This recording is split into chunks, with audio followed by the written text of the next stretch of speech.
안녕하세요. 법무법인 예니 이혼 전문 변호사 정영목입니다. 제가 이혼 상담을 해보면 상담하러 오신 분들이 이것저것 물어보시면서 과연 이것이 이혼 소송에서 얼마나 중요하게 작용을 할지 이렇게 물어보시는 분들이 많았습니다. 어떤 분들은 너무나 많은 것들 이야기하셔서 제가 정신이 없을 정도로 그럴 때가 많은데요. 그럴 때 제가 중요하게 말씀드리는 부분은 우리가 꼭 필요한 것, 집중해야 될 것에 집중을 해야 좋은 결과를 얻을 수 있다, 이렇게 말씀을 드리곤 합니다.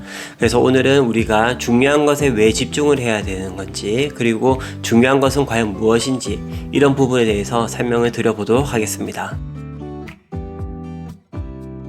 저는 이런 이야기를 할 때 이해하시기 쉽게 양궁에다가 비교를 많이 합니다.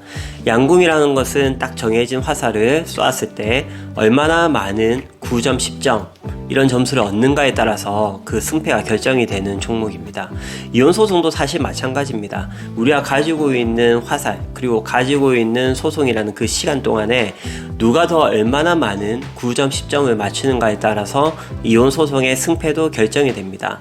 그래서 이혼 소송을 할 때는 우리가 9점, 10점에 집중을 해야 되는 이유가 바로 여기에 있습니다. 그러면 너무나 당연한 이야기 같겠지만 우리가 9점, 10점에 집중을 해야 되는 이유를 한번 설명을 해드리도록 하겠습니다.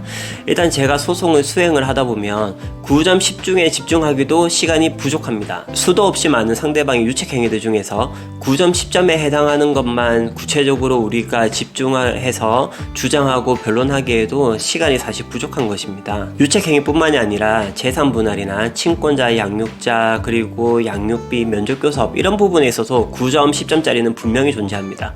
그래서 그런 해당 사항들에 우리가 집중하기도 사실은 시간이 너무 많이 부족합니다. 그래서 의뢰인분들이 이야기하시는 것들 중에서 딱 지켜보고 있다가 이거는 9점짜리다 하면 또 잡아 낚아채고, 그리고 이거 10점짜리다 또 잡아 낚아채고, 이런 식으로 진행을 많이 합니다.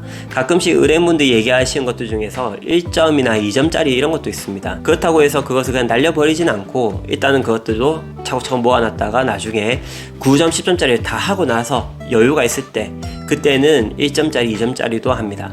1점짜리와 2점짜리가 결코 중요하지 않다는 뜻은 아닙니다. 제가 강조하고자 하는 부분은 9점, 10점짜리 하기도 다 바쁜데 이것들까지 다 하고 나서 그 다음에 1점, 2점을 해도 충분히 가능하다, 이런 얘기를 드리는 것입니다.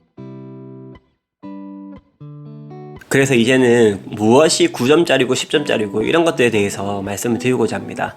상담을 하러 오셔서 이것저것 막 많이 이야기를 하시는데 아무래도 본인 자신의 일이고 또 중요한 일이다 보니까 이것을 객관적으로 바라보기가 어려울 수 있습니다. 또 이것들이 소송에서는 어떻게 취급이 되고 그리고 어떻게 또 평가가 되는지 이런 부분들이 잘 모르시기 때문에 많은 고민들이 있으실 것 같습니다. 그래서 이분들의 이야기를 들어보면 다 자기들이 하는 이야기가 전부 다 9점, 10점 처럼 다 중요하다는 얘기들 많이 하십니다.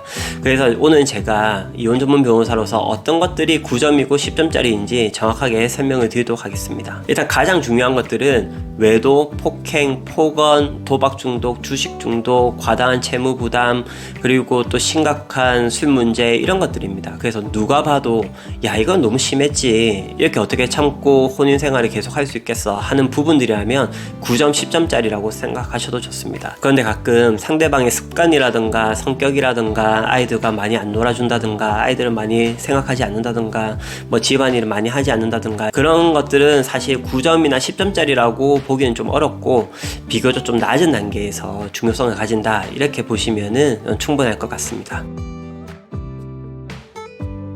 그래서 오늘은 우리가 이혼소송이라는 것을 할 때 9점과 10점짜리에 집중을 해야 되는 그 이유에 대해서 말씀드렸습니다.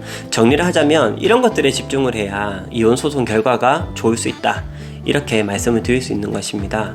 그래서 물론 이런 것들은 개인의 사정이나 또 그런 환경들에 따라서 다르게 평가될 수가 있습니다. 그래서 오늘 제 영상을 보시고도 자신의 경우에는 어떻게 해결해야 될지 잘 모르겠다, 이런 생각이 드신 분들은 저와 같은 이혼 전문 변호사님들과 함께 이야기를 하시면서 어떻게 해결을 해야 될지 한번 논의를 해보시는 것도 좋을 것 같습니다. 그러면 오늘 이야기는 여기까지 하고 다음에도 좋은 이야기들로 찾아뵙도록 하겠습니다. 감사합니다.